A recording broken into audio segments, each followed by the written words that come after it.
famoriana sady fiaona voalohany amin'reto mpiara-miasa eto anivon'ny compagnie gendarmerie eto Nosy Be.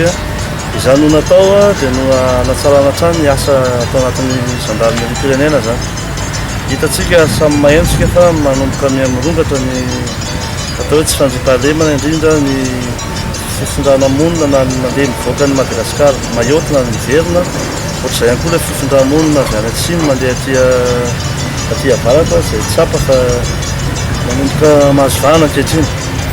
Dia hiezaka hikaroka vahaolana zany mba ahafahana mamaha an'izay malaky an'izay olana mipetraka izay satria misy voka-dratsiny be izy amin'ny firenentsika ary misy voka-dratsiny ihany koa amin'ny mpiara-monina indrindra ny avy eto Nosy Be.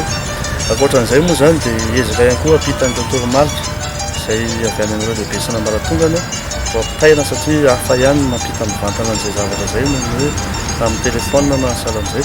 Hiezaka zany ametrapetraka izay tokony atao rehetrarehetra indrindra amin'izay resaka ady amin'ny resaka migration clandestine zay moa zany tena ataontsika hoe filaza azy fahana mahazo vokatra zany ao anatin'ny fotoana fohy.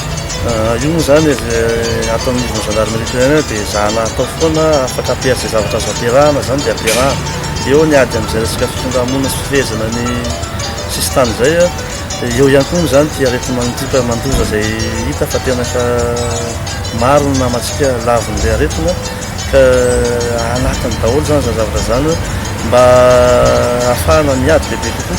Miaro tena aloha zany hoe ny gendarme tsirairay tsy afaka hiaro ny vahoaka raha tsy mahavoary ny tenany aloha ka manome toromaty hatrany hatrany zany amin'ny fanajana ny sakasambavana ireo fitsipika rehetra izay tokony atao zany amin'ny resaka fiarovana amin'ity resaka ady amin'ny coronavirus ity.